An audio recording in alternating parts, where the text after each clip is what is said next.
매주 수요일 오전 9시 늘 오던 할머니의 전화가 오늘은 끊겼습니다. 대신 며느리가 나타나서 요양원 계약서를 내밀었죠. 어머니 도장만 찍으시면 돼요. 근데 이상했어요. 도망간 사람의 집은 전기가 이렇게 정리되지 않거든요.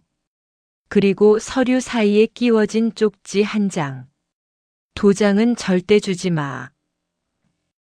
저는 그날 등기봉투 안에서 12개의 공과금 봉투를 찾았습니다. 각 봉투엔 아들 월세일, 손주 학원비 날, 카드값 날짜가 적혀 있었고요. 마지막 봉투에는 이런 문장이 있었습니다. 요양원 도장 찍는 날 우리 가족도 같이 무너진다. 왜 그럴까요?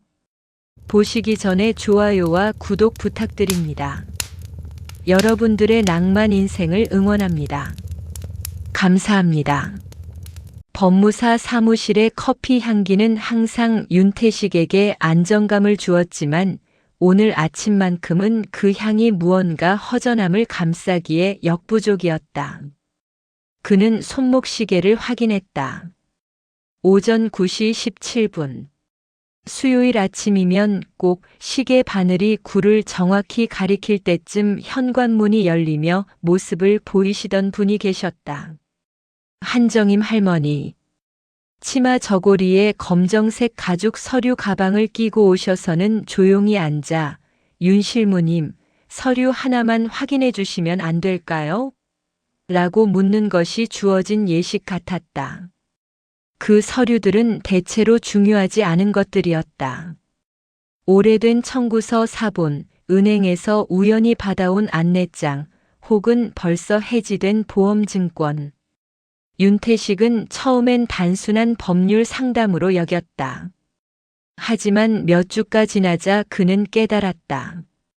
할머니는 서류의 내용보다 그 서류들을 통해 자신의 존재를, 자신의 이야기를 확인받고 싶어 하셨다. 서류철 사이에는 가끔 손주의 색종이 작품이나 학원 성적표가 끼어 있기도 했다. 그럴 때면 할머니는 아주 미묘하게 눈가에 희미한 미소를 띄우셨다. 그러나 그 미소와 그 예식은 오늘 깨졌다. 9시 30분이 훌쩍 넘었지만 그녀는 오지 않았다. 윤태식은 문득 지난주 그녀가 한 말이 떠올라 가슴이 콩 뛰었다. 할머니는 서류를 정리하시다 말고 잠시 창밖을 바라보시더니 평소와는 다른 무겁고 침착한 어조로 물으셨다. 실무님, 만약 제가 갑자기 이렇게 수요일에 못 오게 된다면 제 서류철 맨 뒤쪽에 있는 봉투 좀 확인해 주실 수 있으시겠어요? 그때 윤태식은 그저 노년의 불안에서 비롯된 말씀이라 생각하며 그럼요, 꼭 확인해 드릴게요. 라고 대답했을 뿐이었다. 지금 그 불안이 현실이 된 것 같았다. 그는 자리에서 일어나 한정임이라고 적힌 박스 파일을 캐비닛에서 꺼냈다. 파일을 책상 위에 올려놓고 맨 뒤편을 살짝 들춰보았다. 거기 있었다. 평범한 흰색 봉투 하나가 꽂혀 있었다. 겉면에는 아무 표시도 없었다. 심장이 굉음을 내리며 뛰었다. 그는 봉투를 집어들고 입구를 조심스럽게 뜯었다. 안에서 나온 것은 돈도 유언장도 아닌 평범한 현관문 열쇠 한 자루였다. 열쇠에는 노란색 포스트잇이 붙어 있었고 그 위에는 할머니의 정갈하면서도 단호한 필체로 몇 마디가 적혀 있었다. 도장은 절대 주지 마. 도장? 무슨 도장? 인감도장? 요양원 동의서에 찍힐 그 도장을 말하는 건가? 윤태식은 포스트잇을 들여다보며 혼란에 빠졌다. 이건 단순한 요청이 아니라 경고였다. 누군가로부터의 경고 혹은 누군가에게 할 얘기. 하지만 할머니는 왜 이런 걸 남기고 사라진 걸까? 열쇠는 대체 어디의 열쇠지? 그의 추측은 곧바로 방해받았다. 사무실 문이 열리며 들어선 이는 한정임 할머니가 아니었다.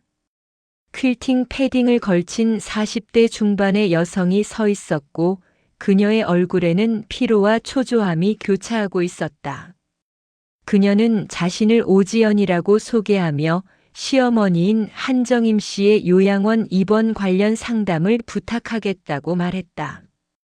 사실 저희 시어머니가 워낙 고집이 세서 직접 오시라고 말씀드리면 절대 안 오실 거예요. 그래서 제가 먼저 절차와 필요한 서류부터 파악해 두려고요. 특히 인감증명 발급이나 보호자 동의서 작성 같은 걸 도움받을 수 있을지. 윤태식은 손에 쥔 포스트잇이 불타는 것 같았다. 도장은 절대 주지 마. 그가 조용히 포스트잇을 주머니에 넣으며 물었다. 할머니께서 스스로 결정하시기 어려운 상태이신가요? 아니요, 그 정도는 아니지만 사실 혼자 사시기엔 너무 불안해요. 몇 번인지 부엌에서 비틀거리시는 걸 봤고 가스불을 꺼두셨는지 몇 번이고 전화를 드려 확인했어요. 우리는 서울에서 살고 있어서 수시로 와드리기 힘들고 현실적으로 보면 요양원이 최선의 선택이라고 생각해요. 오지연은 핸드백에서 서류 뭉치를 꺼내 윤태식 앞에 내밀었다. 요양원 입소 신청서와 보호자 동의서 초안이었다. 윤태식은 서류를 받아 펼쳤다. 서류는 꽤 전문적으로 작성되어 있었지만 그의 눈길을 사로잡은 것은 날짜였다. 입소 희망일 난에 빨간색 볼펜으로 동그라미가 쳐져 있었고 그 날짜는 고작 2주 뒤를 가리키고 있었다. 너무 급했다. 입소를 이렇게 빠르게 원하시는 건가요? 할머니께서 동의하신 상태인지. 오지연의 시선이 살짝 흐려졌다. 책상 위 커피잔을 바라보며 입술을 깨물듯 말했다. 아직 완전한 합의는 아니에요. 하지만 우리 집안 사정이 좀 어려워서 빨리 마무리 지어야 할 것 같아서요. 시어머니도 결국은 우리를 위해 이해해 주실 거라고 생각해요. 집안 사정. 그 말 뒤에는 어떤 사연이 깔려 있을까? 윤태식은 서류를 내려놓으며 고개를 끄덕였지만 그의 머릿속은 빠르게 돌아가고 있었다. 매주 서류 하나하나를 꼼꼼히 확인하시던 그 할머니가 자신의 인생을 뒤바꿀 중요한 결정을 2주 안에 게다가 며느리의 손에서 급하게 처리되도록 내버려뒀을까? 그리고 그 포스트잇의 경고는 대체 무엇을 의미하는 걸까? 오지연이 필요한 서류 목록을 메모하고 떠난 후 윤태식은 다시 포스트잇과 열쇠를 꺼내 들여다보았다. 할머니는 분명히 무엇인가를 예견하고 준비하고 있었다. 이건 단순한 실종이 아니었다. 이건 계획된 부재였다. 하지만 그 목적은 무엇이었을까? 그리고 그가 지금 가진 이 열쇠는 할머니가 남긴 이 단서는 대체 어디로 이끌어갈까? 오지연의 다급함과 할머니의 예리한 준비 사이에서 윤태식은 점점 더 커지는 수수께끼의 한가운데에 서 있는 것만 같았다. 다음 날 오후 윤태식은 부평구청 복지과의 정수아와 함께 한정임 할머니의 집 앞에 섰다. 오지연의 다급함과 할머니의 수수께끼 같은 메시지가 그의 머릿속에서 떠나지 않았고 복지 담당자의 도움이 현장 확인에 필요하다고 판단했다. 할머니가 사시는 아파트 단지는 80년대의 흔적이 선명했지만 놀랍도록 조용하고 정돈되어 있었다. 할머니, 제가 몇 번 뵀을 때는 항상 말씀이 적으셨지만 정신은 또렷하신 분이셨는데요. 정수아가 중얼거렸다. 치매나 자립 불능 판정을 받으실 만한 분은 전혀 아니라고 생각했어요. 오히려 모든 게 너무 체계적이시더라고요. 윤태식은 주머니에서 열쇠를 꺼냈다. 할머니가 남긴 그 열쇠. 그는 한 번에 깊은 숨을 들이마신 후 열쇠를 현관문에 꽂아 돌렸다. 딸칵.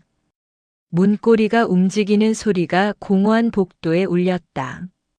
문이 열리자 두 사람은 동시에 숨을 멈췄다. 집은 비어 있었다. 하지만 도망친 사람의 집과는 느낌이 사뭇 달랐다. 여기에는 공포나 황급함의 흔적이 없었다. 오히려 모든 것이 계획적으로 정리되고 마무리된 일종의 완결의 느낌이었다. 바닥은 반짝일 정도로 깨끗했고 가구 위에는 먼지 한 점 없었다. 소파 위에 덮인 천은 가지런히 접혀 있었고 테이블 위의 화병은 빈 채로 반짝이고 있었다. 창문은 열려 있어 신선한 공기가 스며들고 있었고 창가의 화분들에는 물이 충분히 주어져 잎사귀가 파릇했다. 진짜로 갑자기 사라질 사람은 윤태식이 낮은 목소리로 말했다. 인감도장을 이렇게 정리해두지 않아요. 그의 말대로 현관 옆에 소형 수납장을 열자 인감도장 케이스가 놓여 있었지만 안은 비어 있었다. 케이스 옆에는 흰색 봉투가 하나 놓여 있었고 봉투 겉면에는 익숙한 필체로 쓰인 문구가 있었다. 준호에게는 말하지 마. 준호. 할머니의 아들 박준호. 왜 아들에게는 말하지 말라는 것일까? 이 봉투 안에는 아들이 알면 안 될, 혹은 알게 되면 곤란해질 무엇인가가 들어있는 걸까? 윤태식은 봉투를 집어들고 안을 확인했다. 땅 문서와 은행 거래 명세서가 들어있었다. 그는 이를 간단히 훑어본 후 조심스럽게 자신의 서류 가방에 넣었다. 아직 자세히 볼 때가 아니었다.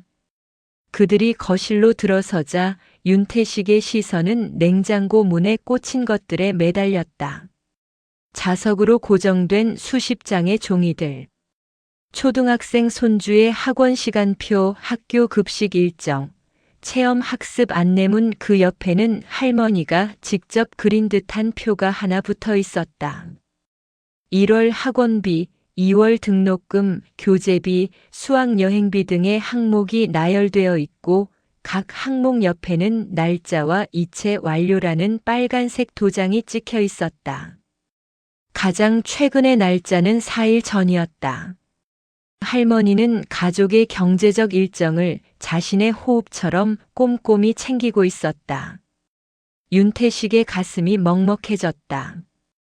이 집은 단순한 거처가 아니었다. 이곳은 할머니가 가족을 위해 세운 작은 사령부 같았다.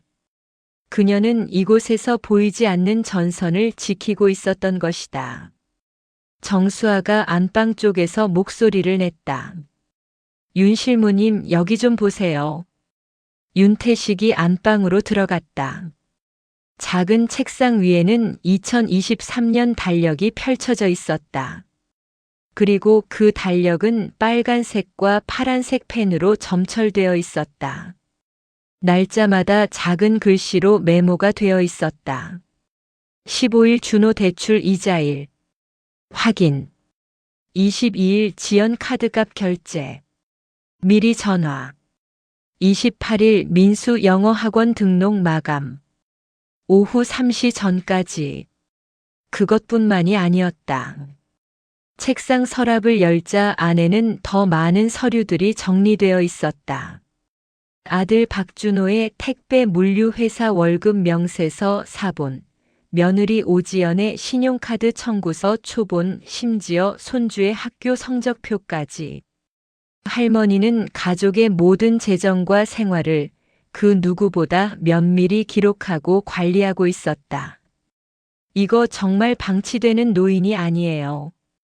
정수아의 목소리에 경이로움이 스쳤다. 이건 오히려 가족을 감시하고 관리하는. 아니요. 윤태식이 단호하게 말을 끊었다. 감시가 아니에요. 지켜보기예요. 혹은 떠나기 전에 정리. 떠나기 전에 정리? 네. 할머니는 모든 걸 정리하고 계셨어요. 자신의 흔적을, 자신이 챙기던 일을. 이건 도망이 아니라 작별을 준비하는 거예요. 윤태식의 말에 정수아는 할머니의 책상을 다시 돌아보았다. 그런데 서랍 맨 밑바닥에서 뭔가 단단한 것이 보였다. 그는 조심스럽게 그것을 꺼냈다. 오래된 일기장 같았다. 표지는 낡아서 색이 바랬다. 그는 일기장을 펼쳤다. 앞부분은 오래된 일기들이었지만 맨 뒤 몇 페이지는 최근에 쓰인 것 같았다. 그리고 그 마지막 페이지에 적힌 문장은 윤태식과 정수아를 얼어붙게 만들었다. 요양원에 간다는 건 내가 아니라 내 인생이 무너지는 시작이다. 그 날짜를 절대 허락하지 마라. 그 아래에는 한 줄이 더 적혀 있었다. 내가 먼저 떠날 테니 너는 무너지지 마라. 할머니는 모든 걸 알고 있었다. 요양원 이야기, 며느리의 압박, 아들의 어려움. 그리고 그녀는 그 모든 것에서 벗어나기로 결심한 것 같았다. 하지만 떠난다는 것은 대체 무엇을 의미할까? 단순히 이 집을 떠나는 것일까? 아니면 더 근본적인 무엇일까? 그리고 그녀가 아들 준호에게만 비밀로 한 봉투 안에는 이 복잡한 퍼즐에 어떤 결정적인 조각이 숨어 있을까? 두 사람은 할머니의 집을 나오며 점점 더 깊은 미스터리 속으로 빠져들고 있음을 느꼈다. 할머니의 집에서 돌아온 윤태식은 사무실 책상 앞에 앉아 오지연이 가져온 요양원 서류를 다시 펼쳤다. 이제 그 서류는 전혀 다른 의미로 읽혔다. 단순한 입소 신청서가 아니라 한 가족의 긴박함과 한 노인의 곤용이 교차하는 전쟁의 서신 같았다. 그는 돋보기를 꺼내 한 줄 한 줄, 한 글자 한 글자를 검토하기 시작했다. 그러다 그의 시선이 멈춘 곳은 보호자 동의서의 서명란 근처였다. 백색 종이 위에 아주 희미하게 남아 필기 압력의 자국이 남아 있었다.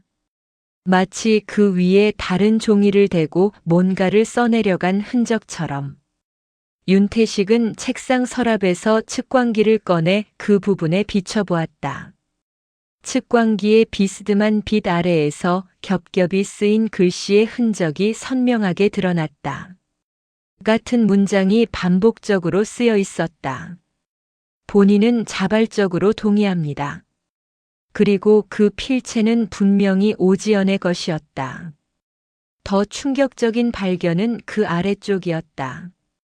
정식 서명란 옆에 여백에 연필로 쓰였다가 지워진 흔적이 남아 있었다. 윤태식은 측광기를 더 가까이 대고 자세히 살폈다. 희미하게 번져 있는 글씨들을 어렵사리 읽어냈다. 보호자 오지연.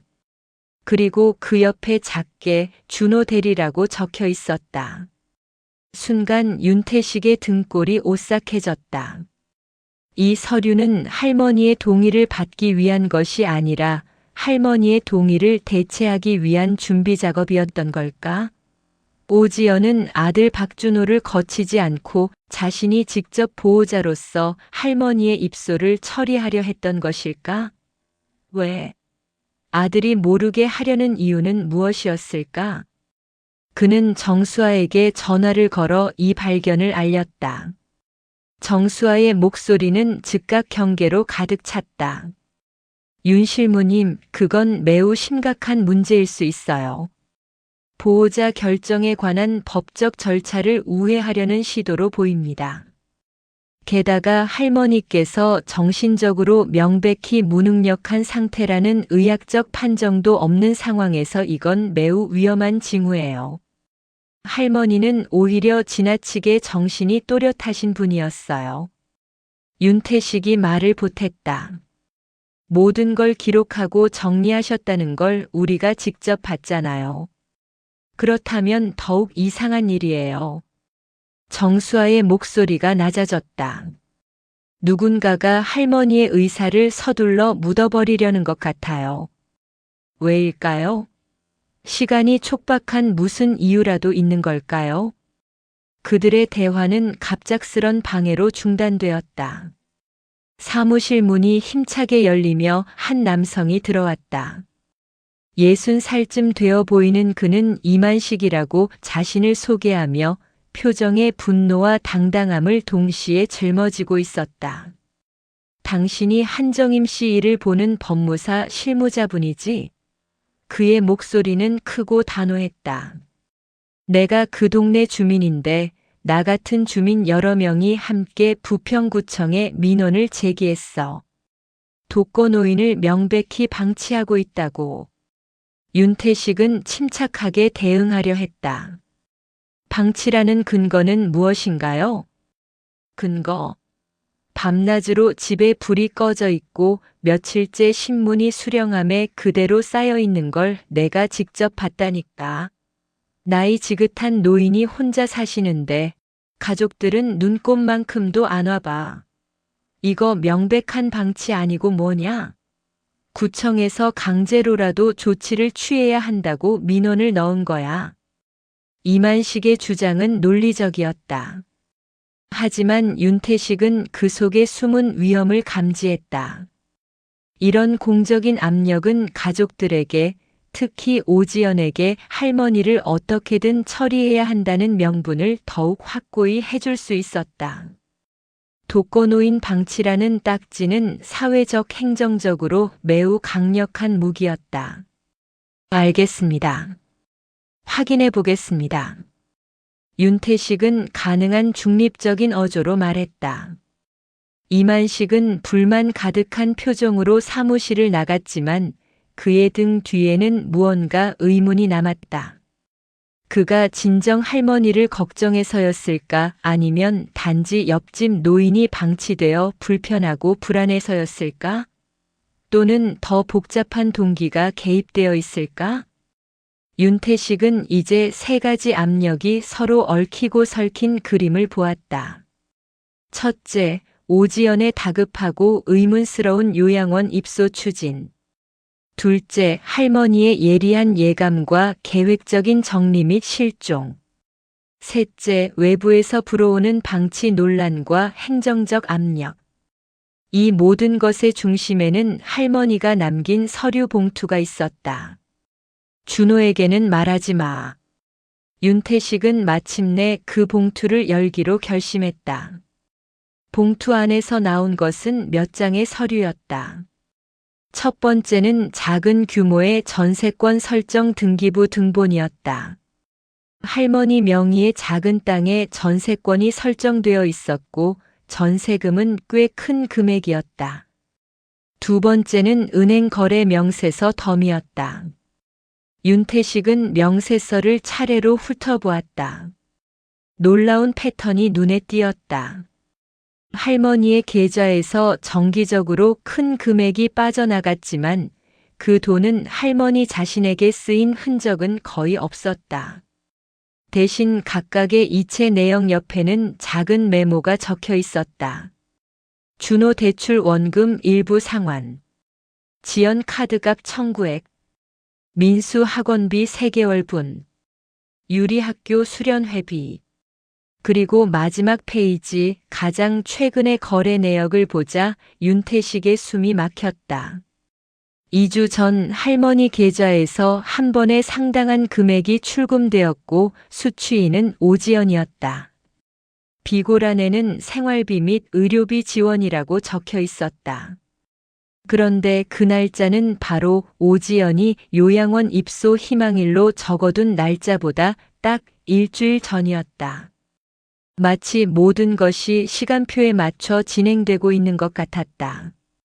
할머니가 마지막 큰 금액을 며느리에게 건넨 시점, 그리고 그로부터 일주일 후 요양원 입소 예정일. 이건 우연이 될 수 없었다. 윤태식은 정수아에게 다시 전화를 걸었다. 할머니 집에서 발견한 일기장, 그 마지막 문장 다시 말해줄 수 있어요? 내가 먼저 떠날 테니 너는 무너지지 마라. 그거였죠? 네, 맞아요. 왜요? 떠난다는 게 꼭 이사를 의미하는 건 아닐지도 몰라요. 윤태식의 목소리가 무거워졌다. 혹시 할머니가 그 돈을 자신을 처리하기 위한 비용으로 건넨 건 아닐까요? 오지연이 요양원 비용을 이유로 돈을 요구했고 할머니는 그 돈을 주되 대신 자신만의 방식으로 떠나기로 결심한 거라고요. 정수아의 숨소리가 커졌다. 그 말은 위험한 생각이에요. 알아요. 하지만 모든 게 너무 잘 맞아떨어져요. 우리가 당장 할머니를 찾아야 해요. 진짜로. 윤태식은 오지연이 적어둔 요양원의 연락처를 찾아 전화를 걸기 시작했다. 하지만 그의 마음 한구석에는 더욱 불안한 질문이 자리 잡고 있었다. 만약 할머니의 떠남이 이사나 은둔을 넘어선다면, 그리고 오지연은 정말 그저 현실적인 해결책을 찾는 며느리에 불과한 걸까? 아니면 할머니의 봉투에 담긴 비밀이 드러나길 원치 않는 어떤 이해관계자일까? 시간이 점점 빠르게 흐르는 것 같았다. 할머니의 행방이 묘연한 가운데 윤태식은 가장 핵심적인 인물을 직접 만나볼 필요를 느꼈다. 할머니의 아들 박준호. 할머니가 일기장에 봉투에 아끼며 아들의 이름을 적어놓은 그 사람. 그리고 오지연이 서류에서 지워버리려 했던 보호자 자리에서 잠시 배제되었던 그 남자.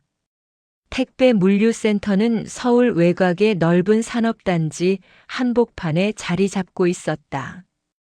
윤태식이 찾아간 시간은 저녁 7시 반.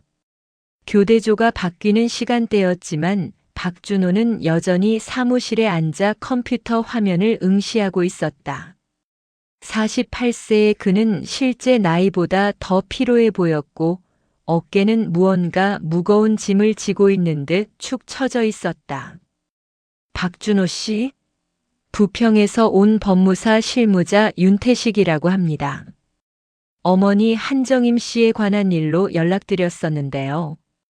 박준호는 고개를 들어 윤태식을 바라보았다. 그의 눈에는 예민한 경계심과 동시에 깊은 피로가 스며 있었다. 아, 네. 말씀하신 대로 근무 끝나고 만나기로 했죠. 잠시만요. 커피 한 잔 타올게요.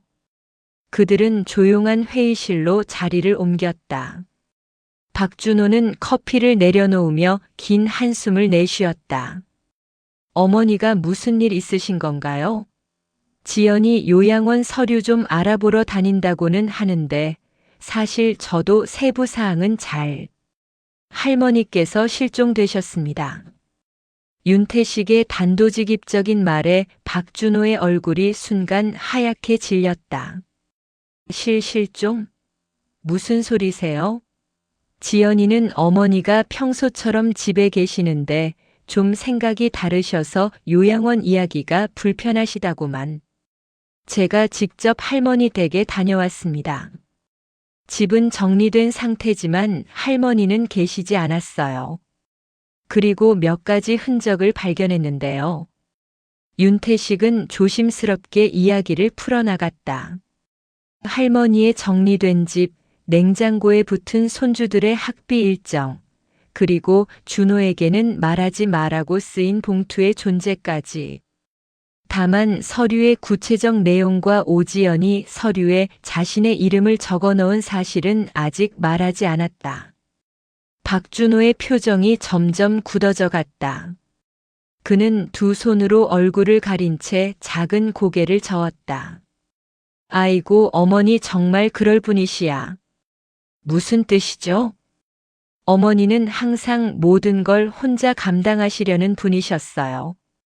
아버지 일찍 돌아가시고 저를 키우시면서 끼니를 거르시면서도 제 교육비는 단 한 푼도 틀리지 않으셨죠. 제가 취직하고 결혼해서 서울로 올라오면서 어머니를 모시고 살자고 했는데 단호하게 거절하셨어요. 내 새 가족이 너무 힘들 거다. 난 괜찮다. 그러시면서 박준호의 목소리가 떨리기 시작했다. 그리고 제가 사업했다가 실패해서 빚이 좀 생겼을 때도 어머니가 작은 땅을 팔아서 도와주셨어요. 그때도 이건 내 아버지 유산이니 내가 가져라. 나는 필요 없다.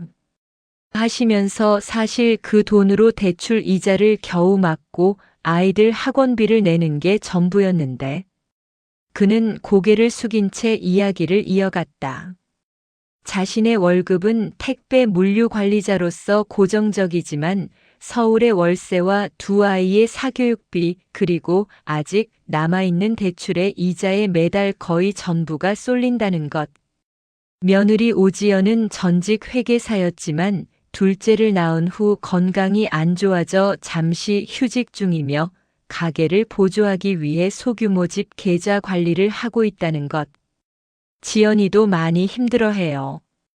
애들 챙기고 집안일하고 저까지 챙기고 그런데 어머니 문제까지 겹치니까 요양원 이야기가 나온 거겠죠. 현실적으로 우리가 모실 여력이 안 된다고 계속 이야기했어요. 저도 알고는 있는데. 박준호의 눈가에 눈물이 맺혔다. 제가 불효자식입니다. 어머니를 저희 짐처럼 생각한 적은 없지만 정말 현실이 녹록치가 않아요. 어머니가 혼자 계시는 게 불안한 건 사실인데 지연이 말대로 요양원이 최선일까라는 생각이 들 때도 있고 하지만 동시에 가슴이 찢어질 것 같고 윤태식은 그의 고백을 가만히 듣고 있었다. 박준호는 악인이 아니었다. 그는 단지 압도적인 현실에 짓눌려 가장 합리적으로 보이는 길을 택하기 위해 스스로를 설득하고 있던 평범한 아들이었다. 그리고 그 과정에서 그의 아내 오지연은 더욱 단호하고 실용적인 방향으로 가족의 방향타를 돌리고 있었던 것이다. 박준호 씨, 한 가지 묻겠습니다. 요양원 비용은 어떻게 마련할 생각이었나요? 그 어머니께서 조금 모아두신 연금이 있으시다고 들었어요. 그리고 작은 적금 같은 것도 지연이가 계산해 보니까 그 돈으로는 부족하지만 우리가 조금 보태면 가능할 거라고. 혹시 지연 씨가 할머니께서 마지막으로 큰 금액을 건네주신 적이 있다고 말한 적 있나요? 2주 전쯤? 박준호는 당황한 표정으로 고개를 저었다. 없어요. 전혀 오히려 지연이는 어머니께 생활비를 드려야 한다고 말했는데 어머니가 완강히 거절하셨다고 하더라고요. 윤태식의 가슴이 더욱 무거워졌다. 오지연은 그 돈의 존재를 남편에게 숨기고 있었다. 그렇다면 그 돈의 용도는 요양원 비용을 위한 것이었을까 아니면 그때 박준호의 휴대전화가 진동했다. 화면에는 지연이라는 이름이 떴다. 그는 죄송하다는 표정으로 전화를 받았다. 여보? 응, 일 끝나고 있어, 네. 누가? 법무사 사람? 맞아, 만나고 있는 중이야, 뭐. 아니, 왜 그렇게 화를 내? 그냥 어머니 일 좀. 전화에서 오지연의 목소리가 윤태식의 귀에까지 살짝 들릴 정도로 크고 날카로웠다. 왜 나 몰래 만나? 우리 집안일을 남한테 왜 자꾸 털어놓는 거야? 박준호는 얼굴을 붉히며 조용히 말을 돌리려 했지만 오지연의 말은 끊이지 않았다.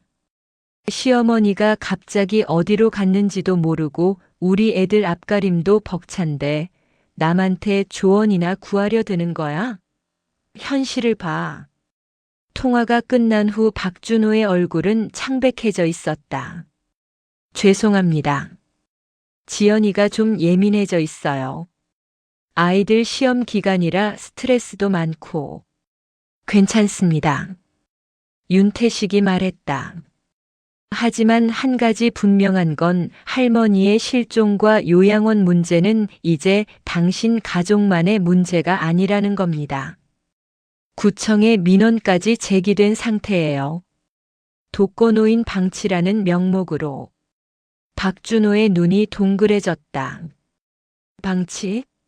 그럴 리가 없는데. 우리가 사람들의 눈에는 그렇게 보일 수 있어요. 그리고 그런 민원은 행정력을 동원하게 만들죠. 할머니를 빨리 찾지 않으면 혹은 명확한 해결책을 내놓지 않으면 상황은 더욱 복잡해질 수 있습니다. 윤태식은 자리에서 일어나며 마지막으로 말을 건넸다. 박준호 씨, 당신은 아들이에요. 아내의 말도 현실의 압박도 중요하지만 결국 어머니의 진짜 의사를 확인하는 게 먼저가 아닐까요? 할머니는 분명히 무언가를 말하려고 하셨어요. 그 메시지를 찾는 게 우리의 일일 겁니다. 윤태식이 센터를 나서며 뒤돌아보니 박준호는 여전히 회의실에 앉아 두 손으로 머리를 움켜쥔 채 허공을 응시하고 있었다. 그는 갈등의 한가운데에 서 있는 남자였다. 어머니와 아내 사이, 효도와 현실 사이, 죄책감과 무력감 사이. 그러나 윤태식의 마음 속에는 여전히 풀리지 않는 의문이 자리 잡고 있었다. 오지연은 왜 그토록 화를 냈을까? 단순히 자신의 가족사가 노출되는 게 불편해서일까? 아니면 윤태식이 무언가를 발견해낼까봐 두려워서일까? 그리고 할머니가 아들에게 숨기고 며느리에게 건넨 그 돈은 대체 어떤 거래의 일환이었을까? 시간이 지날수록 이 사건은 단순한 가족 갈등을 넘어 더욱 어둡고 복잡한 그림자를 드리우고 있었다. 윤태식은 사무실로 돌아오자마자 할머니가 남긴 봉투 안 서류들을 본격적으로 분석하기 시작했다. 가장 먼저 눈에 띈 것은 전세권 설정 등기부 등본이었다. 할머니 명의의 작은 대지평수 30평 남짓에 약 1년 전에 전세권이 설정되어 있었다. 전세금은 2억 원. 전세권자는 김모라는 개인이었다. 평범한 전세 계약처럼 보이지만 윤태식은 컴퓨터로 해당 토지의 소재지를 검색했다. 인천 부평이 아닌 경기도 김포시의 외곽 지역이었다. 그는 김포시청에 연락해 해당 토지의 최근 이용 현황을 문의했다. 담당자의 답변은 예상치 못한 것이었다. 아, 그 땅 말씀하시는 거죠? 원래 과수원이었다가 올해 초에 인근 공장 확장 부지로 편입되면서 수용 계획이 나왔었어요. 보상금 협의 중이라고 들었는데. 보상금. 윤태식의 머릿속에서 퍼즐 조각 하나가 맞춰지는 소리가 났다. 그는 다시 전세권 설정 일자를 확인했다. 1년 전. 토지 수용 소문이 공식화되기 전이었다. 만약 할머니가 수용 소문을 미리 알고 혹은 직감하고 전세권을 설정해 놓았다면 전세권이 설정된 토지는 소유권 이전이 제한된다. 만약 보상금이 지급된다면 그 돈은 소유주인 할머니와 전세권자 사이에 배분될 것이다. 그렇다면 할머니는 왜 땅을 아예 팔지 않고 전세권을 설정했을까? 아직 불확실한 보상금을 기다리기 위함일까? 아니면 땅 자체를 지키기 위함일까? 다음으로 그는 은행 거래 명세서 더미를 정리하기 시작했다. 할머니의 주 거래 은행 계좌는 하나였고 그곳에서 파생된 몇 개의 적금 통장이 있었다. 윤태식은 엑셀 시트를 만들어 모든 입출금 내역을 정리하고 특히 큰 금액의 이동과 수취인을 추적했다. 패턴은 더욱 선명해졌다. 정기 이체 매월 초 약 70만 원씩 두 개의 다른 계좌로 나뉘어 이체되었다. 하나는 박준호 명의, 다른 하나는 오지연 명이었다. 비고란에는 각각 생활비라고 적혀 있었다. 비정기적 대액 이체 학기 초나 방학 시작 시점에 20만 300만 원 상당의 금액이 오지연 계좌로 이동했다. 비고는 학원비 혹은 교육비, 의문의 대출 상환 몇 차례에 걸쳐 XX은행 대출 계좌로 수백만 원이 이체된 기록이 있었다. 이 대출 계좌의 명의는 박준호였다. 가장 최근에 대액 이체 이주 전 단번에 5천만 원이 오지연의 계좌로 넘어갔다. 비고는 의료 및 생활 지원이라고만 되어 있었다. 가장 충격적인 것은 할머니 자신을 위한 지출이 거의 없다는 점이었다. 병원 진료비, 약국에서의 소액 인출, 공과금, 그리고 최소한의 생활용품 구매 기록이 전부였다. 할머니의 모든 자산 흐름은 가족, 정확히는 아들과 며느리, 그리고 손주들을 향해 일방적으로 흘러가고 있었다. 이건 지원이 아니라 전투다. 할머니는 자신의 노후 자금을 방패처럼 혹은 댐처럼 써가며 가족의 경제적 붕괴를 막고 있었다.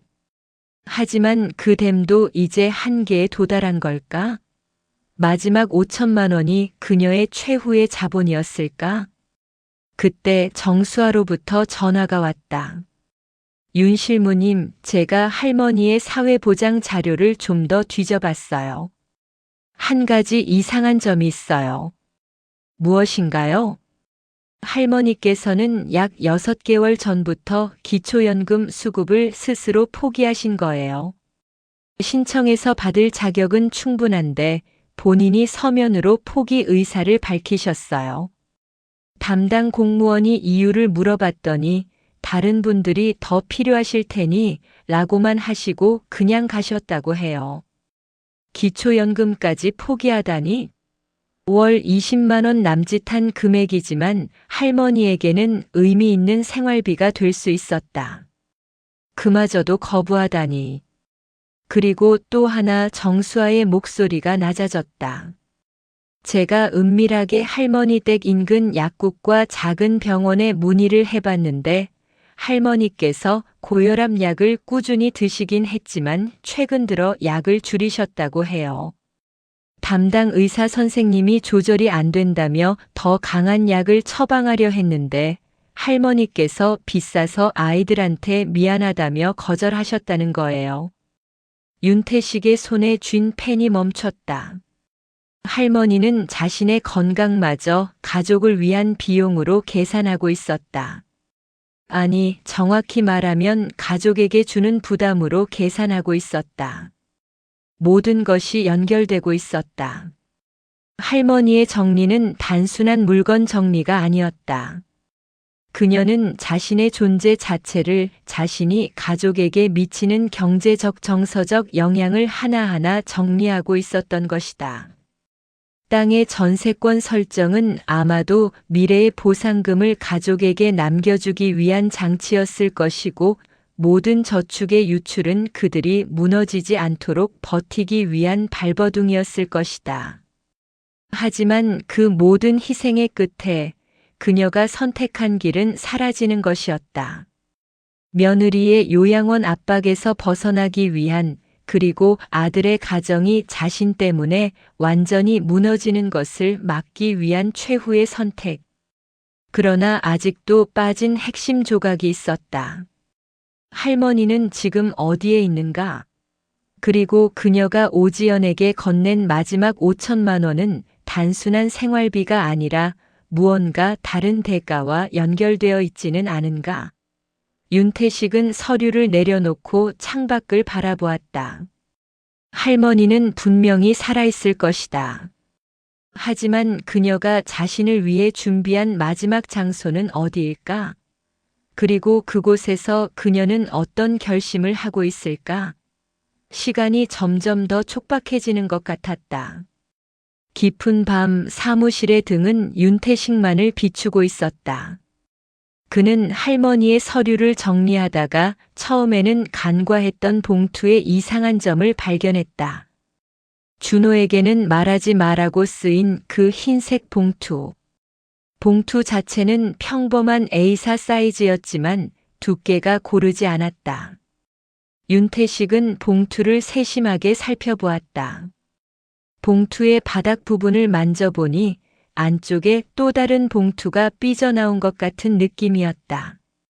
조심스럽게 봉투의 접착 부분을 뜯어내자 안에서 나온 것은 한 장의 서류가 아니라 봉투들이었다. 크기와 색깔이 각기 다른 12개의 작은 봉투들이 끈으로 가지런히 묶여 있었다. 각 봉투의 겉면에는 숫자 1부터 12까지 적혀 있었고 그 옆에 간결한 메모가 붙어 있었다. 손이 떨리기 시작했다. 윤태식은 숫자 1이 적힌 봉투를 열었다. 안에는 한 장의 종이가 들어 있었다. 1월. 준호 대출 이자일은 12일. 지연 카드값은 25일. 민수 영어 학원 등록금 15일 마감. 내 연금 입금일 10일 그 돈으로 처리 가능. 만약 부족하면 적금 해지 목록 참고.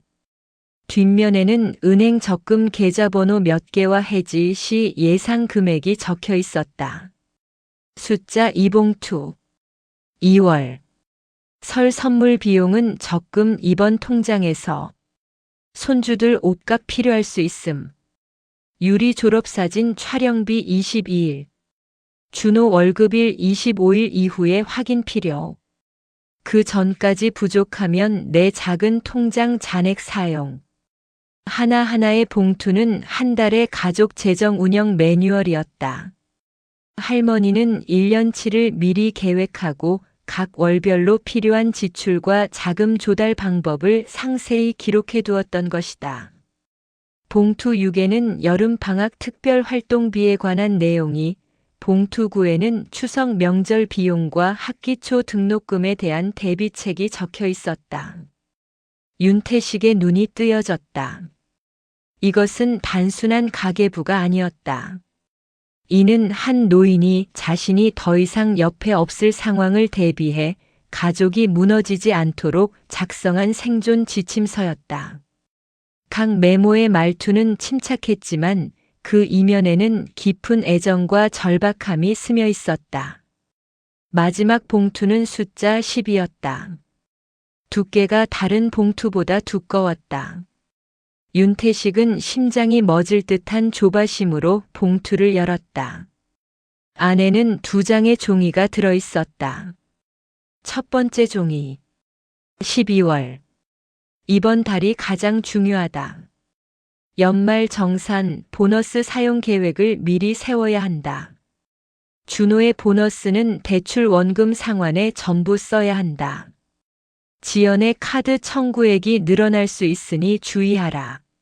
손주들의 방학 특강은 필요한 것만 선택하라. 그리고 그 아래 다른 3개 잉크로 덧붙여진 문구가 있었다. 만약 이때까지 내가 없다면, 그리고 지연이 요양원 서류를 다시 들이민다면. 문장이 여기서 끊겨 있었다. 뒷면으로 이어졌다. 윤태식은 숨을 죽인 채 2번째 종이를 꺼냈다. 그것은 할머니의 편지처럼 보였다. 그것은 내가 원해서가 아니라 지연이가 더 이상 버티지 못해서일 거다. 내가 보낸 마지막 돈이 그녀의 인내심을 조금 더 늘려주었길 바랐지만 만약 그렇지 않다면 요양원에 도장을 찍는 날은 단순히 내가 들어가는 날이 아니다. 그것은 준호의 삶이 아들을 그만두는 날이 될 것이고 지연의 삶이 며느리 역할에 완전히 짓눌리는 날이 될 것이며 손주들의 기억 속에 할머니는 버려진 노인으로 각인되는 날이 될 것이다. 나는 그 날짜가 오는 것을 원하지 않는다. 그래서 내가 먼저 그 역할에서 벗어나기로 했다. 내가 짐이 되기 전에, 내가 그들의 미래를 짓누르기 전에 스스로 내려놓기로 했다. 이 12개의 봉투는 내가 할 수 있는 마지막 정리다. 각 봉투의 지시를 따르면 적어도 1년은 버틸 수 있을 거다. 그 사이에 준호는 대출을 정리하고 지연은 마음을 다잡고 아이들은 조금 더 자랄 시간을 벌 수 있을 거다. 나는 떠난다. 하지만 무너지지 마라. 편지가 끝난 곳에 작은 별표가 하나 찍혀 있었고 그 옆에 꼬리표처럼 다른 작은 쪽지가 붙어 있었다. 윤태식이 떼어내어 펼쳐보았다. PS. 나는 부평구 송라빌라 302호에 있다. 이곳은 오래되고 허름하지만 나에게는 충분하다. 누구에게도 말하지 마라. 특히 준호와 지연에게는. 다만 만약 지연이 이 봉투들을 발견한다면 그녀에게만 이 PS를 보여주어라. 우리는 마지막 이야기를 나눌 필요가 있다. 드디어 나왔다. 할머니의 행방. 허름한 빌라의 원룸. 윤태식은 잠시 멍하니 앉아 있었다. 할머니의 계획은 너무도 치밀하고 너무도 슬펐다. 그녀는 스스로를 가족의 이야기에서 지우기로 결심했고 그 과정까지를 12개의 봉투에 담아 정리해 두었던 것이다. 그러나 마지막 메시지가 이상했다. 지연이에게만 이 PS를 보여주어라. 왜 하필 오지연인가? 그녀는 할머니를 요양원으로 밀어넣으려 했던 장본인인데 할머니가 그녀와 마지막 대화를 원하다니 그것도 아들 몰래. 윤태식은 할머니의 심정을 조금씩 이해하기 시작했다. 아들 준호는 여전히 그녀의 아들이었다. 그에게 이 모든 비극적인 계산과 희생을 보여주는 것은 그를 완전히 무너뜨릴지도 모른다. 하지만 오지연은 다르다. 그녀는 가족의 현실을 냉정하게 바라보는 외부자이자 동시에 가장 직접적인 압박자다. 할머니는 아마도 그녀와의 대화에서 서로의 입장을 끝내 확인하고 싶었을 것이다. 아니면 그녀에게 무언가를 전달하려 했을까?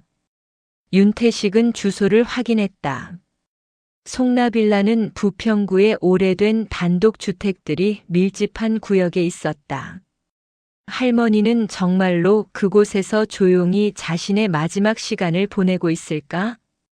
그는 정수아에게 연락할지 아니면 우선 홀로 찾아갈지 고민에 빠졌다. 할머니는 누구에게도 말하지 말라고 했지만 상황은 이미 개인의 비밀로만 담아둘 수 있는 수준을 넘어서고 있었다. 게다가 오지연의 반응은 예측할 수 없었다. 하지만 우선은 확인해야 했다. 할머니가 안전한지, 그리고 그녀의 진짜 의도가 무엇인지.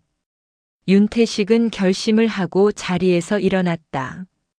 12개의 봉투를 다시 조심스럽게 봉투에 넣고 주소를 메모했다. 그는 할머니를 찾아가야 했다.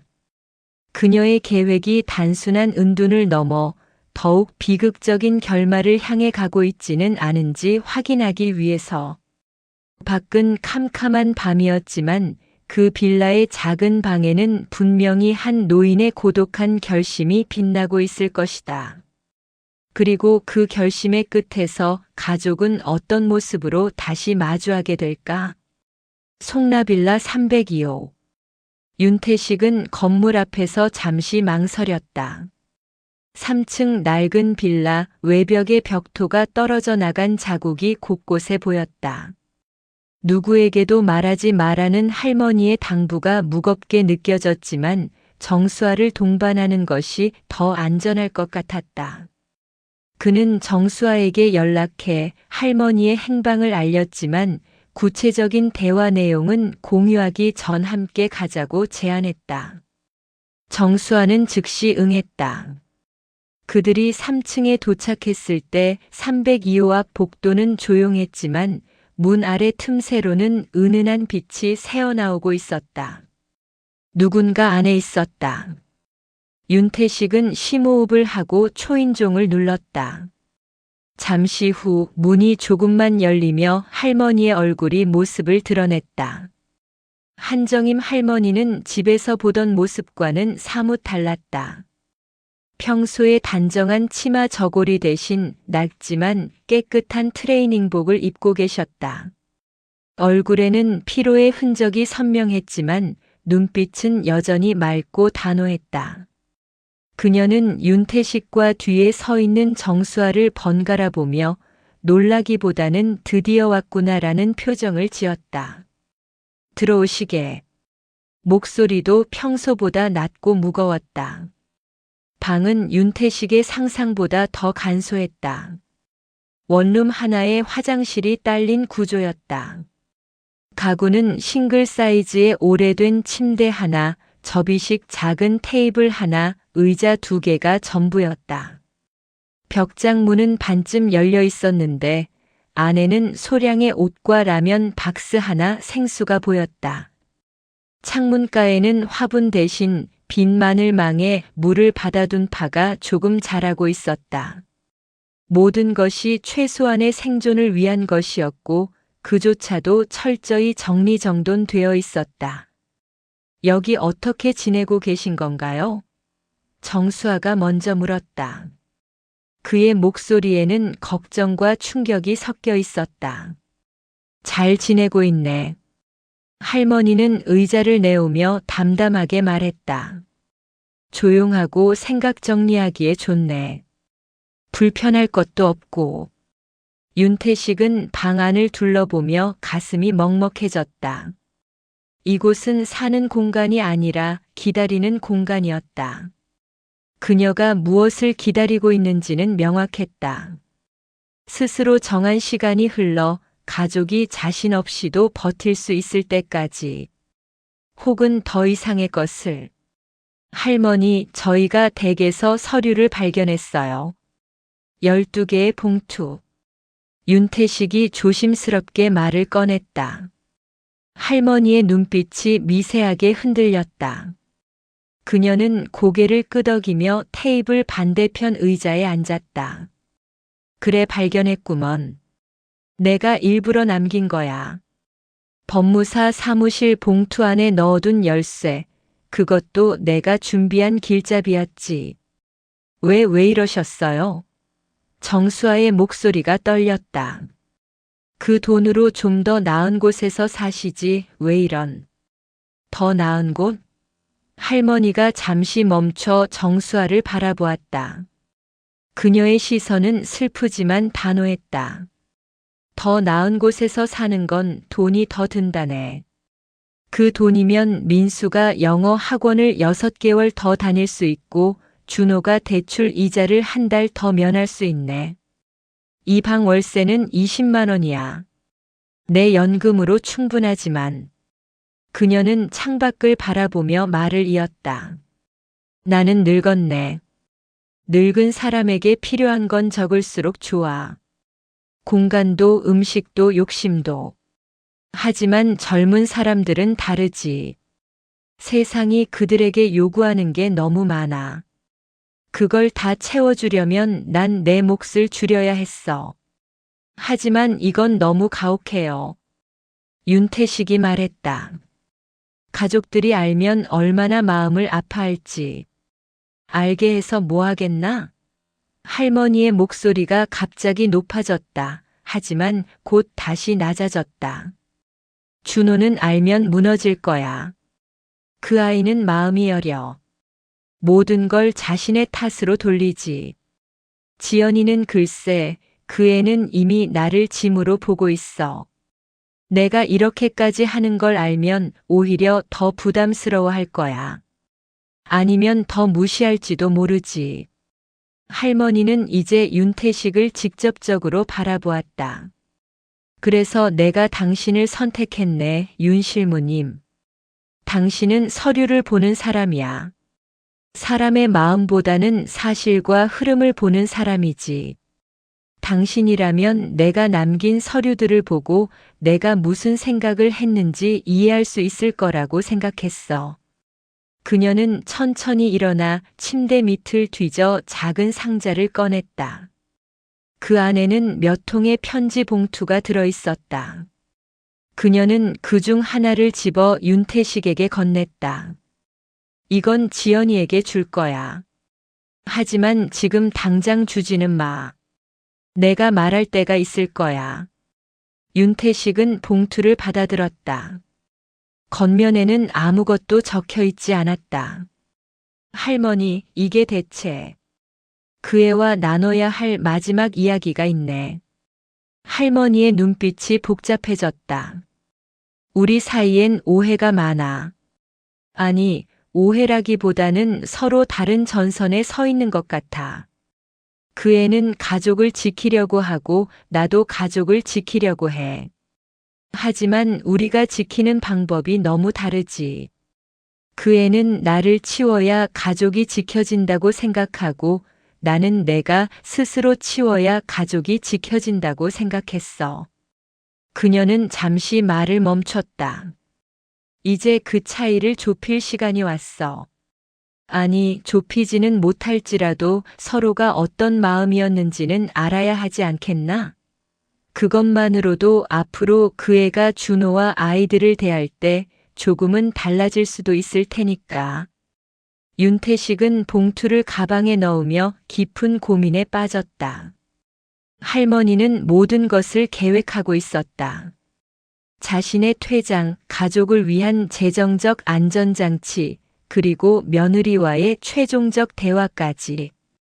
이것은 한 노인이 자신의 생을 마무리하는 방식이었다. 비장했지만 어쩌면 가장 현실적인 방식이었을지도 모른다. 정수아는 눈시울을 붉히며 물었다. 할머니, 이제 어떻게 될 거라고 생각하세요? 계속 여기서 혼자 지내실 건가요? 할머니는 잠시 침묵하더니 희미한 미소를 지었다. 나는 내 일은 다 했네. 이제 가족들이 선택할 차례야. 지연이가 이 봉투를 열고 나와 이야기를 나눌 용기가 있다면 그때부터는 그들의 인생이지. 내가 더 끼어들 자리는 없어. 윤태식과 정수아가 방을 나서려 할 때 할머니가 마지막으로 말했다. 윤실무님, 한 가지만 더 부탁하겠네. 준호에게는 내가 괜찮다고만 전해주게. 그리고 그 아이가 자신을 너무 몰아붙이지 않도록 어머니는 내가 행복한 것만으로도 충분하다고 말이라고 전해주게. 문이 닫히며 할머니의 작고 고독한 방은 다시 고요에 잠겼다. 윤태식은 복도를 걸어 내려가며 손에 쥔 봉투의 무게를 느꼈다. 이 봉투 안에는 단순한 편지가 아니라 한 가족의 관계를 뒤흔들 수도 있는 혹은 새롭게 시작하게 할 수도 있는 무언가가 들어 있었다.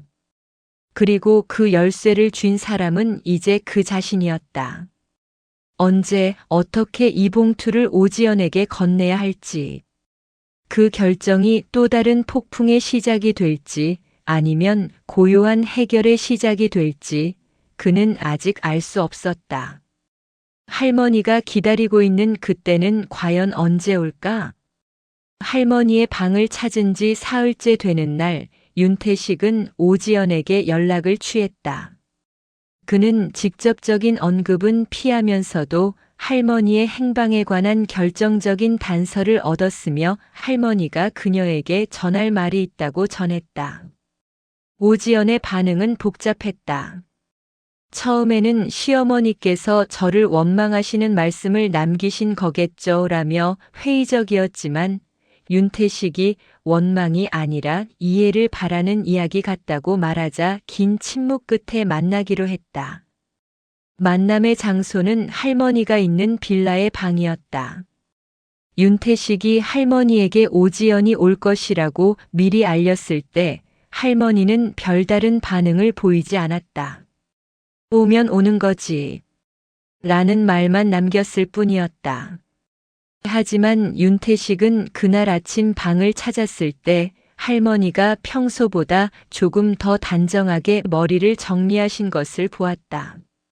오지연이 도착했을 때 그녀의 표정은 굳어 있었다. 현관문 앞에서도 주저하는 모습이었지만 윤태식이 문을 열어주자 마음을 다잡은 듯 방 안으로 들어섰다. 그녀가 허름한 방을 눈앞에 두고 보자 처음에는 경멸과 비웃음이 섞인 표정이었다. 하지만 할머니가 조용히 테이블 반대편 의자에 앉아 그녀를 바라보고 있을 때 그 표정은 점차 혼란과 당황으로 바뀌었다. 들어오게, 지연아. 할머니의 목소리는 평온했다. 오지연은 어색하게 인사하며 의자에 앉았다. 어머니, 여긴 대체. 내가 선택한 곳이야. 할머니가 말을 가로막았다. 궁금할 거야. 왜 여기에 있느냐고. 오지연은 입을 열려다 다시 다물었다. 그녀는 윤태식을 바라보며 도움을 구하는 듯 했지만 윤태식은 문 쪽에 기대어 서 있을 뿐이었다. 이 대화는 그들 두 사람의 것이어야 했다. 어머니, 저희가 걱정 많이 했어요. 오지연이 조심스럽게 말을 꺼냈다. 갑자기 사라지시니까. 요양원 이야기가 마음에 안 드셨으면 말씀하시지 왜. 요양원 이야기가 마음에 안 들어서가 아니야. 할머니의 대답은 날카로웠지만 목소리는 부드러웠다. 내가 나를 보내려는 그 마음이 마음에 안 걸렸어. 오지연의 얼굴이 붉어졌다. 어머니, 그건 현실적인 문제를 생각한 거예요. 어머니 건강도 걱정되고 우리도 자주 모실 수 없고. 알아. 할머니가 손을 들어 오지연의 변명을 멈추게 했다. 내가 현실적이라는 건 나도 잘 알아.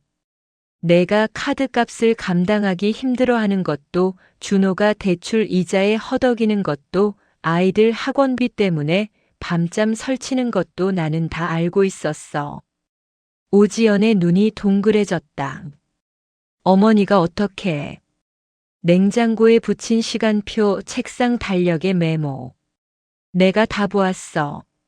할머니는 조용히 말을 이었다. 그래서 나는 생각했지. 이 가족이 무너지는 건 내가 혼자 사는 게 불안해서가 아니라 내가 여기 있기 때문이 아닐까? 내가 여기 있으니 내 마음 한구석엔 항상 짐이 하나 있는 거 아니겠나? 준호 마음에도 죄책감이 있고. 그러니 내가 없어지면 그 짐도 사라지지 않을까? 아니 어머니, 그런 뜻이 아니에요. 오지연이 부르짖었지만 그녀의 목소리에는 확신보다는 당황이 더 많이 섞여 있었다. 그러니까 내가 없어지기로 한 거야. 할머니는 오지연의 부인을 무시한 채 계속했다. 하지만 아예 없어지는 건 오히려 준호를 망가뜨릴 거야. 그래서 나는 조금 다른 방식을 택했어. 가족에서 사라지는 거지 세상에서 사라지는 건 아니야. 그리고 사라지기 전에 내가 할 수 있는 마지막 정리를 해놓았어. 할머니는 침대 밑에서 그 상자를 다시 꺼내 윤태식에게 건넸던 그 봉투를 직접 오지연 앞에 놓았다. 이걸 열어보게. 오지연의 손이 떨리고 있었다. 그녀는 봉투를 뜯어 안에 든 종이 몇 장을 꺼냈다.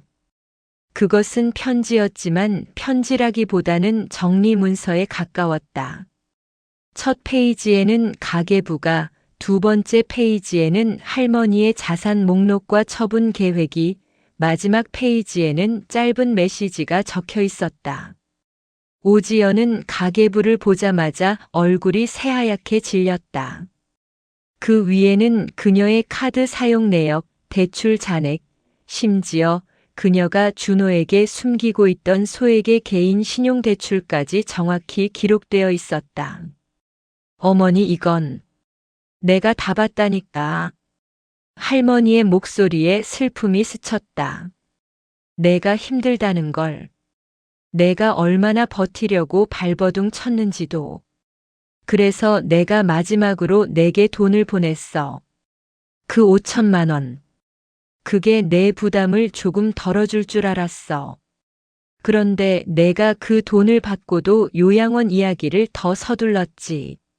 오지연은 고개를 들 수 없었다. 눈물이 종이 위로 떨어졌다. 그 돈은 집 보증금을 보충하려고. 알아. 할머니가 다시 말했다. 이번에는 더 부드러운 어조였다. 너도 내 방식으로 가족을 지키려 했어. 나를 치워서라도. 나랑 크게 다르지 않아. 우리 둘 다 서로를 짐으로 보면서도 그 짐을 지려고 안간 힘을 썼던 거야. 할머니는 몸을 조금 앞으로 기울였다. 지연아, 내가 너에게 묻겠다. 내가 정말 무서운 게 뭐야? 내가 넘어지는 게 무서워?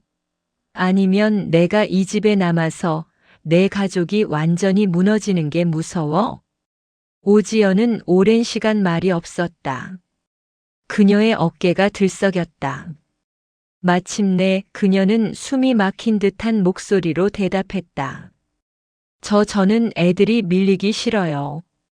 준호 씨가 아버지 되기 전에 먼저 무너지는 거 보고 싶지 않아요.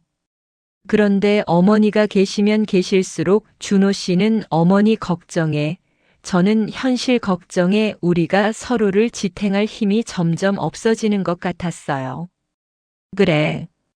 할머니가 고개를 끄덕였다. 그게 내 진짜 마음이구나. 나를 무서워한 게 아니야. 내 가족이 무너지는 걸 무서워한 거지.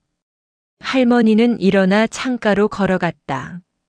나도 똑같아. 나도 내 가족이 무너지는 게 무서웠어. 그 무서움 때문에 내가 먼저 자리를 뜨기로 한 거야. 이렇게라도 해야 준호가 아들 노릇하는 데서 잠시나마 자유로워지고 너도 며느리 노릇에 짓눌리지 않을 거라고 생각했어. 방 안에는 긴 침묵이 흘렀다. 두 여자의 고독한 전쟁은 서로를 향한 오해와 두려움의 성벽을 허물기 시작했다. 그것은 화해의 순간이라기보다는 적군을 마주한 듯한 침묵이었다. 서로의 전략과 부상을 확인하는 시간. 오지연이 고개를 들었을 때 그녀의 얼굴에는 복잡한 감정이 뒤섞여 있었다. 그럼 어머니는 이제 어떻게 하실 건가요? 계속 여기 계실 건가요? 내가 여기 있을지 다른 데 있을지는 이제 내가 정하게. 할머니가 돌아서서 말했다. 내가 너에게 보여준 이 서류들, 내가 정리해 놓은 계획. 그것들을 보고 너의 현실적인 머리로 판단해 보게. 내가 아예 없어지는 게 나은지, 아니면 이렇게 조용히 떨어져 있는 게 나은지, 아니면 내가 원했던 대로 요양원인지. 할머니는 한 걸음 다가갔다. 단 하나 내 조건이 있어. 만약 내가 요양원에 간다면 그건 내가 내게 찍으라는 도장에 도장을 찍는 게 아니라 내 스스로 선택해서 가는 거여야 해. 그리고 그동안 내가 모아둔 것들은 내가 정한 방식으로 아이들과 너희에게 쓰여야 해. 동의하겠나? 오지연은 할머니를 바라보았다. 그녀의 눈에서는 방어와 저항의 빛이 서서히 사라지고 피로와 고뇌, 그리고 막연한 이해의 빛이 비치기 시작했다. 그녀는 고개를 끄덕일 수도 저항할 수도 없는 기로에 서 있었다. 이 대화는 끝이 아니었다. 이것은 새로운 협상의 시작이었다. 그리고 그 협상의 결과는 이 작은 방을 벗어나 가족 전체의 미래를 결정지을 것이었다. 윤태식은 문가에 서서 이 두 여자가 쌓아 올린 벽이 조금씩 무너져 내리는 소리를 들은 것 같았다. 하지만 그 아래에서 드러날 것은 과연 무엇일까?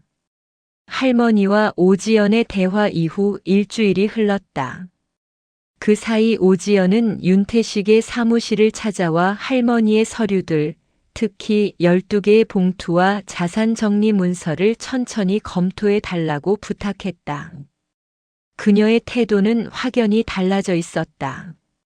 이전의 다급함과 강압적 분위기는 사라지고 대신 무겁고 진지한 고민에 잠긴 모습이었다. 그녀는 할머니의 계산을 하나하나 따져보며 때로는 눈물을 흘리기도 했다. 이걸 다 혼자 계산하시고 준비하셨다니요. 오지연이 할머니의 손글씨로 빼곡히 채워진 종이를 보며 중얼거렸다. 저는 그냥 불편한 현실 하나를 해결하려고만 했는데. 그러던 어느 날 할머니가 직접 윤태식의 사무실에 오겠다고 연락했다.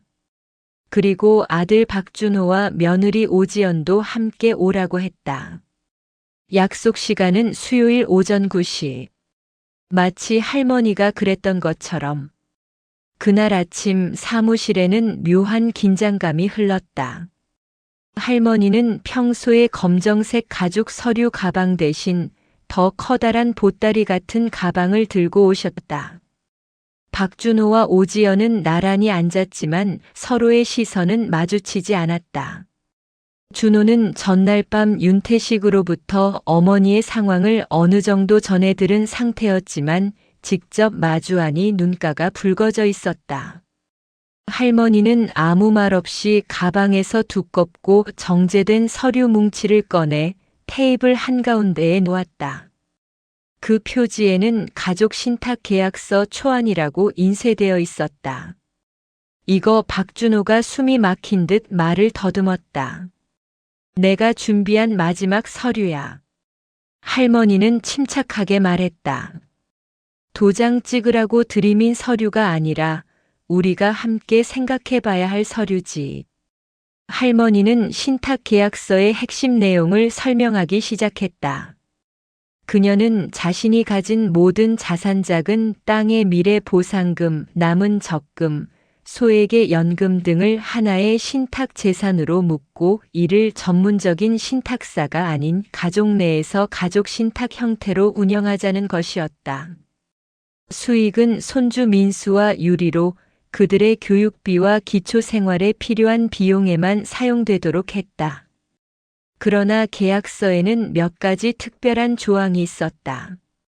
첫 번째 조항 신탁 재산에서 지출되는 모든 비용은 매 분기별로 오지연이 작성한 보고서와 영수증을 통해 투명하게 공개되어야 하며 윤태식이 중립적 감시인으로 확인한다. 두 번째 조항 철회 조항 만약 할머니가 요양원에 강제 입소되거나 그녀의 명의가 본인의 의사 없이 다른 용도 대출 담보 등로 사용되려고 하는 경우 신탁 계약은 즉시 해지되고 모든 재산은 할머니에게 돌아간다. 세 번째 조항화해 조항 2 신탁은 할머니가 현재 거주하는 작은 방을 계속 유지하는데 필요한 기본 생활비를 우선적으로 할머니에게 지급하는 것을 전제로 한다. 할머니가 설명을 마치자 박준호는 눈물을 흘리며 일어섰다. 엄마, 이건 저희가 그래서 저희가 무슨 짓을 했다고 이렇게까지. 넌 아무 짓도 안 했다, 준호야. 할머니가 아들을 진정시키듯 말했다.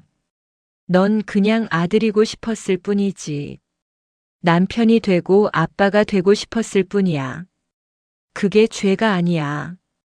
그녀는 오지연을 바라보았다. 너도 그렇지, 지연아. 너는 며느리가 되고 싶었던 게 아니라 내 가족을 지키는 사람이 되고 싶었을 뿐이야. 그런데 우리는 서로 다른 방식으로 같은 걸 지키려다 보니 충돌한 거야. 할머니는 계약서를 가리켰다. 이건 내가 너희를 믿지 못해서 만든 게 아니야. 반대야. 이건 내가 떠난 다음에도 너희가 서로 믿고 의지하면서 살 수 있도록 만든 버팀목이야. 규칙을 정해놓으면 서로 이 사람이 나를 의심하는 거 아냐? 하고 속으로 상처받을 필요가 없잖아. 명확한 선을 그어놓는 게 오히려 마음 편하게 지내는 길이야. 오지연은 계약서를 들여다보며 깊은 숨을 내쉬었다. 어머니, 이 신탁 계약만 하시면 어머니는 계속 그 빌라 방에 사시겠다는 말씀이신가요? 그건 너와 준호가 정할 일이야. 할머니가 말했다. 나는 내 자리를 정리했어. 이제 너희가 나를 어디에 놓을지는 너희가 정해. 단 내가 서류에 명시한 대로 내 의사는 존중되어야 해. 강제로 데려가서 모신다는 건 나에 대한 예의가 아니야. 내가 원할 때, 너희가 원할 때 서로 만나고 도움을 주고받는 게 진짜 가족 아니겠나? 박준호는 어머니 앞에 무릎을 꿇고 엎드려 흐느껴 울기 시작했다. 엄마, 미안해요, 전전. 할머니는 아들의 머리를 쓰다듬으며 그제야 자신의 목소리에도 감정이 스며드는 것을 느꼈는지 목이 메어 말했다. 일어나거라, 준호야. 미안하다고. 내가 고맙지. 내가 힘들고 지칠 때도 나를 내버리지 않으려고 발버둥 쳤잖니. 그 마음 엄마는 다 알고 있었다. 그녀는 두 사람을 번갈아 보며 마지막 선언을 했다. 나는 떠난 게 아니야. 나는 너희가 다시 똑바로 설 수 있게 잠시 물러난 거다. 무너지기 전에. 그리고 이제 서로 짐이 아니라 버팀목이 되어보자. 이 서류가 그 첫걸음이다. 오지연은 조용히 일어나 할머니 앞에 무릎을 꿇었다. 그것은 사과의 자세이자 새로운 시작을 청하는 의식처럼 보였다. 어머니 죄송합니다. 그리고 이 계약서 저 받아들입니다. 저희가 다시 만들어 가보겠습니다. 할머니는 며느리의 손을 잡아 일으키며 오랜만에 진심 어린 힘없는 미소를 지었다. 고맙구나, 지연아. 가족 신탁 계약서는 공증을 거쳐 효력을 발생하게 되었다. 할머니는 당분간 빌라 방에 머물기로 했다. 하지만 그건 고독한 은둔이 아닌 자립적인 선택이라는 의미로 가족 모두가 인정했다. 오지연은 주말이면 아이들을 데리고 찾아가 간단한 밥을 해드렸고, 박준호는 월 한두 번 정기적으로 어머니와 점심을 먹으며 대화를 나누기로 했다. 그들의 만남은 의무감에서 비롯된 것이 아니라 이제 진짜 만나고 싶어서 하는 것이 되었다. 정수아는 할머니의 사례를 복지 차원에서 주목했다. 강제적 돌봄이 아닌 자율적 지지를 바탕으로 한 새로운 노인 독립 생활 모델의 가능성을 보고 내부 보고서를 작성하기도 했다. 물론 모든 것이 완벽하게 해결된 것은 아니었다. 경제적 어려움은 여전히 남아 있었고 가족들 사이의 오랜 감정의 골은 하룻밤에 사라지지 않았다. 하지만 적어도 그들은 이제 서로를 적이 아닌 같은 전선의 동료로 바라보기 시작했다. 사건이 일단락된 어느 수요일, 윤태식은 사무실에서 할머니를 다시 만났다. 할머니는 이전처럼 서류 확인을 하러 온 것이 아니라 작은 선물과 함께 감사의 인사를 전하러 왔다. 고맙네, 윤 실무님. 당신이 없었으면 아마 나는 그냥 사라지려고만 했을 거야. 아니면 지연이의 서류에 도장이 찍혀서 내가 원하지 않는 곳으로 갔을지도 모르지. 윤태식은 수줍게 고개를 저었다. 할머니께서 이미 모든 걸 준비하셨는데 제가 한 건 없어요. 아니야. 당신이 그 서류들을 보고 내 마음을 읽어냈지.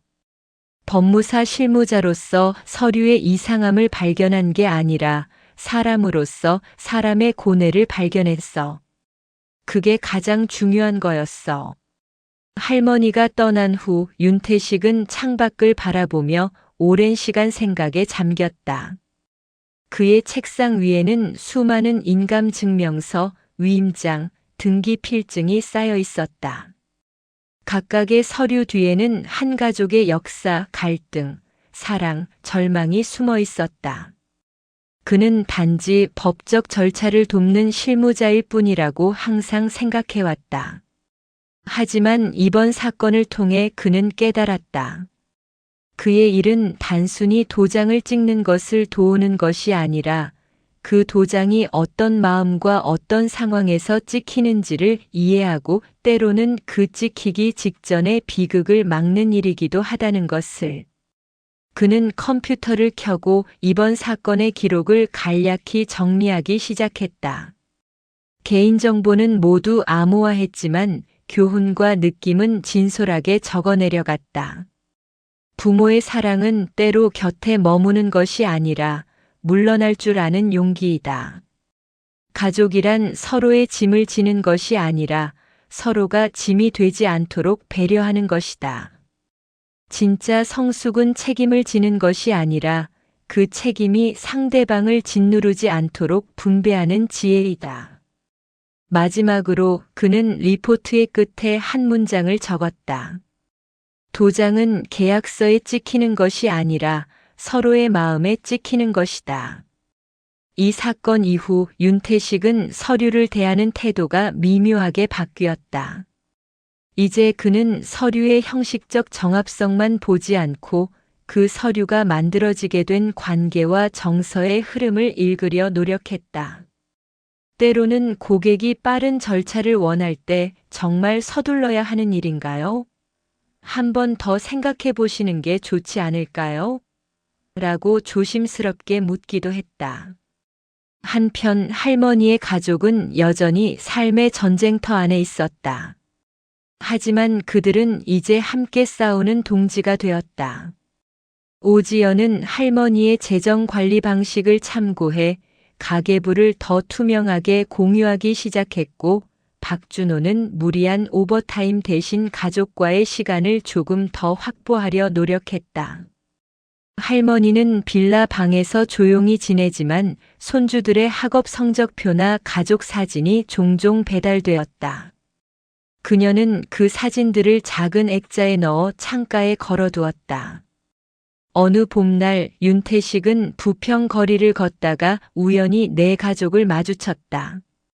할머니는 오지연의 부축을 받으며 공원을 산책하고 있었고, 박준호는 아이들과 함께 자전거를 타고 있었다. 그들은 윤태식을 알아보고 활짝 웃으며 손을 흔들었다. 그들의 얼굴에는 여전히 피로의 흔적이 있었지만 그 위에는 이전에는 없던 편안함과 부드러움이 깃들어 있었다. 윤태식은 그들을 보며 희미한 미소를 지었다.